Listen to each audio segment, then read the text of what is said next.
The jasmine at Villa d'Este did not merely scent the air. It weighted it, a sweet, suffocating pressure that clung to the stone balustrades and drifted through the tall French windows of the library. It was late June, 1819, though the calendar mattered little in this suspended republic of two. Caroline of Brunswick sat in a high-backed chair upholstered in faded crimson damask, her legs extended on a velvet pouf. She was 49, her face a map of laughter and weeping, the powder unable to entirely conceal the ruddy bloom of health that the English climate had never given her. She wore a morning gown of white muslin, high-waisted, stained at the hem with ink and lemon oil, the uniform of a sovereign who ruled over books and birds, not parliaments. In her hand, she held a volume of Ariosto, Orlando Furioso, the vellum pages yellowed and soft as skin. She read aloud, her voice a rich contralto, rolling the Italian rs with a deliberate, throaty relish. Women, knights, arms, loves, courtesies, daring deeds. She paused, turning a page with a finger stained by snuff. Ludovico understood us, Bartolomeo. He knew that love is the only war worth fighting, and the only one where the wounded survive to tell the tale. Bartolomeo Pergami did not look up from her foot. He knelt on a Turkish carpet, the majordomo of her household, the chamberlain of her phantom court, the son of a Milanese baker who had risen on the strength of his shoulder and the silence of his tongue. He was broad, swarthy, his hands capable of crushing a walnut or threading a needle. Right now, those hands were wrapped around her gouty ankle, thumbs pressing slow, deliberate circles into the arch of her foot, working the crystalline fire out of the joint. He wore a dark frock coat, simple, lacking the gold braid the king's livery would have demanded. His hair, streaked with iron gray, fell over his forehead. He was 50, perhaps 55, neither knew for certain and neither cared. Birth certificates were for people who needed the world to verify their existence. Caroline and Bartolomeo verified each other. Non mi ricordo, he murmured, the phrase a private joke between them, a shield against the interrogations to come. I do not remember. Caroline smiled, a flash of white teeth. You remember everything. You remember the price of wax in Milan, the name of every groom's bastard, and the exact hour I took laudanum for the neuralgia 3 Tuesdays past. I remember what matters, Maesta, he replied, his voice a low rumble vibrating through her tibia. I remember you. She set the book down. The silence stretched, filled only by the plash of the fountain in the courtyard below and the distant, lazy buzz of a fly against the glass. This was their sovereignty, not the brittle, gilded cage of Carlton House, where her husband, the new king, God help them all, drowned in laudanum and regret. Here, on the shores of Lake Como, they had built a kingdom of locked doors and shared balconies, a marriage of souls that no parliament could annul. He is dead, then, she said quietly, the old king. The courier arrived an hour ago. The Leviathan signals in the bay. They wait for your pleasure. Caroline's fingers tightened on the armrest.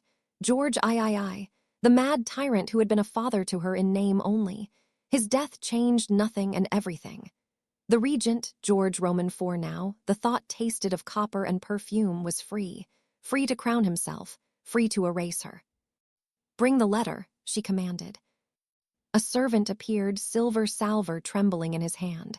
A heavy vellum envelope, sealed with the royal arms in blood-red wax.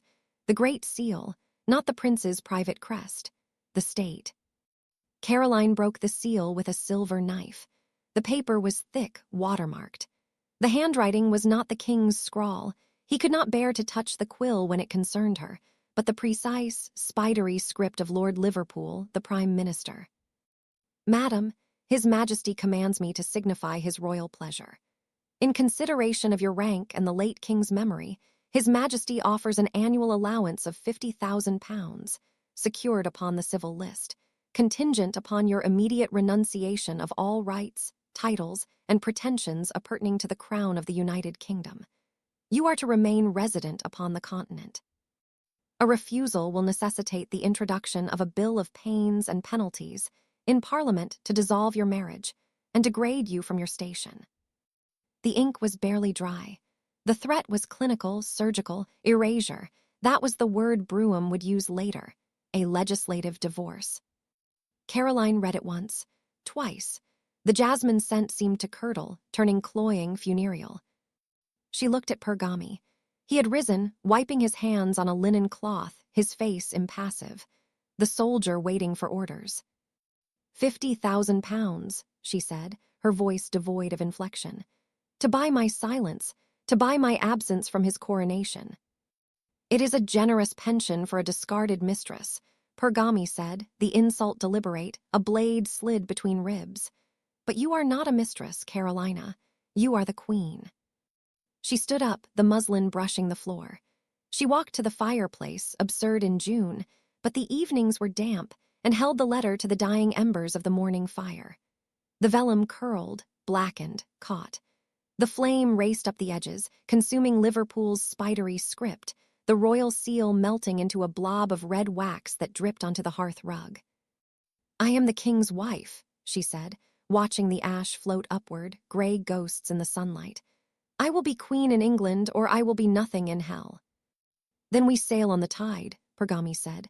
I will pack the Ariosto. Part II, the theater of blood. The fog on the Thames did not lift. It merely thickened, a yellow gauze stained by gaslight and coal smoke. It was August 1820. The Leviathan had fought the channel, and Caroline had stood on the deck, the wind whipping her black veil into a flag of defiance. Dover had not offered a Lord Chamberlain's welcome. It offered William Cobbett. The radical journalist stood on the pier, a mountain of a man in a greatcoat, thrusting a laurel wreath of woven oak and bay into her gloved hand. His voice boomed over the wind, raw from the print's shop and the prison cell. The people are your parliament now, madam, Cobbett roared, his eyes wet. The king has his lords, you have the mob, and the mob, ma'am, is the only majesty that cannot be bought. She had taken the wreath. Then lead on, Mr. Cobbett. Let us see if the streets of London are paved with gold or merely with the bones of the loyal. Brandenburg House in Hammersmith became the fortress. The mob, the people, she corrected herself, camped on the lawns, sang in the rain, smashed the windows of any peer foolish enough to drive past in a carriage. Inside, the air smelled of damp plaster, roasting meat, and the sharp tang of Pergami's cigarillos. But the real battle was 3 miles upstream, in the great hall of the House of Lords. The green bag sat on the table before the woolsack. It was not large, Morocco leather, faded olive, the size of a lady's reticule, but it pulsed. It was the Ark of the Covenant for the prosecution, Pandora's box for the defense. Caroline sat on a crimson velvet stool, isolated in the center of the pier's gaze. She wore black velvet, a widow's weeds for a husband still breathing. Her chin was high.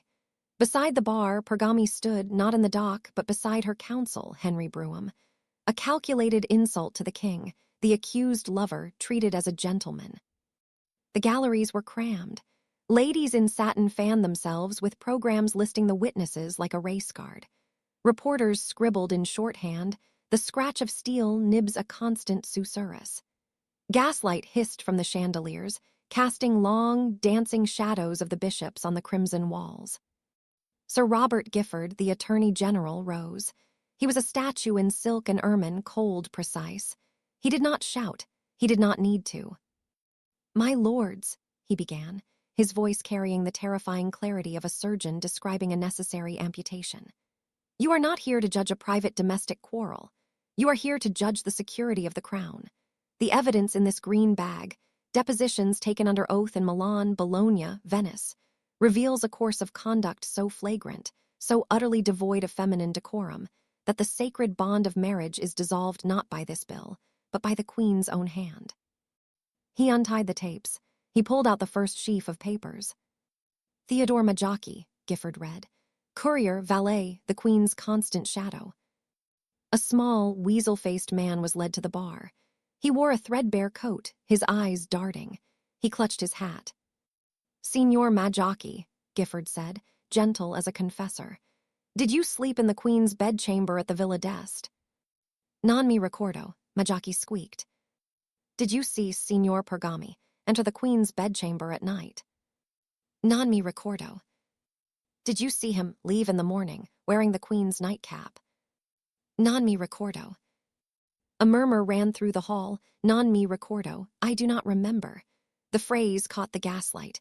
It was the sound of a man bought or a man terrified. Brewham leaned back, a slow smile curving his thin lips.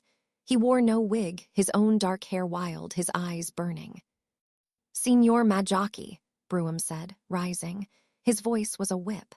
You remember the 50 Napoleons the Milan Commission paid you for your deposition, do you not? Majocchi flinched. Non mi ricordo. You remember the threat of the Austrian police if you refused to sign. Non mi ricordo. You remember, sir, Brewham thundered, stepping down from the bar, prowling toward the witness, that you are under oath here in this hall before God and these peers, and that perjury is a crime that hangs men. Majocchi's face collapsed into a rictus of terror. Mi ricordo, I remember everything. The hall erupted. Not a cheer, but a collective intake of breath, the sound of a trap springing. Non mi ricordo became the property of the nation by nightfall, printed on handkerchiefs, shouted in taverns, chalked on walls. The king's witness had forgotten the king's truth. Carlton House stank of laudanum and roses. George IV lay on a chaise long in the blue velvet room, a mountain of brocade and flesh swathed in a dressing gown worth a frigate. His face, once the handsomest in Europe, was a ruin of broken capillaries and pouched eyes. He wore a diamond aigrette in his hair, even in the afternoon gloom. Lord Liverpool stood by the fireplace, the very picture of bureaucratic despair. He held a sheaf of papers, the division lists. Sire, Liverpool said, his voice devoid of comfort. The Bishop of Salisbury has declared he cannot vote guilty on the testimony of Majocchi. The Bishop of Bristol wavers. The Duke of Wellington tells me the army will not fire on the mob if the bill passes by a majority of less than 20. Majority? George's voice was a thick, wet rasp. I do not want a majority, Liverpool. I want her gone. I want the crown on my head without her shadow falling across it. I want Charlotte's mother erased. He shuddered. The ghost of Princess Charlotte, the golden girl, the hope of England, dead 3 years in childbirth, haunted every corridor. George saw her face in Caroline's defiance, the same jaw, the same obstinacy. Pressure the bishops, George commanded, a spasm of pain twisting his features. Remind them who holds the preferments. Remind them this is a confidence vote in your ministry, Liverpool. If the bill falls, you fall. Tell them the king requires it. Sire, Liverpool said, the word heavy with warning. If we pressure the spiritual peers, we break the constitution we swore to uphold. The remedy is worse than the disease. The mob burns my effigy in Nottingham. They hiss the king's carriages in the park. If we force this through, we lose the country to save the crown. Then lose the country, George roared, a sudden, terrifying flash of the old regent's fury. He gripped the velvet arm. I will not have that woman crowned. I will not have that Italian kissing the hem of my robe. Withdraw the bill, never, vote. Vote tonight. Part IV, the verdict of the streets. The vote was taken at 2 in the morning. The hall was stifling, the gaslights burning low, oxygen starved by 300 breathing bodies. Caroline did not sleep. She sat in the anteroom with Lady Anne Hamilton, her hands folded in her lap.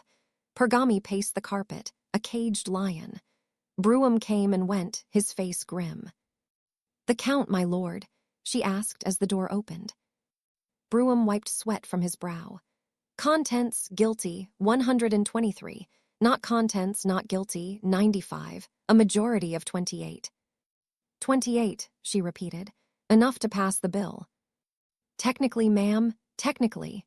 Brewham's eyes were alive with a fierce, strange light. But Liverpool has the Commons to face. The Whigs will tear him apart. The Radicals are marching on Westminster as we speak. Cobbett has the presses running hot. The Queen and the people is the headline. He bowed, low, ironic. The ministry has moved to withdraw the bill, ma'am. They dare not send it to the Commons. You have won the vote by losing it.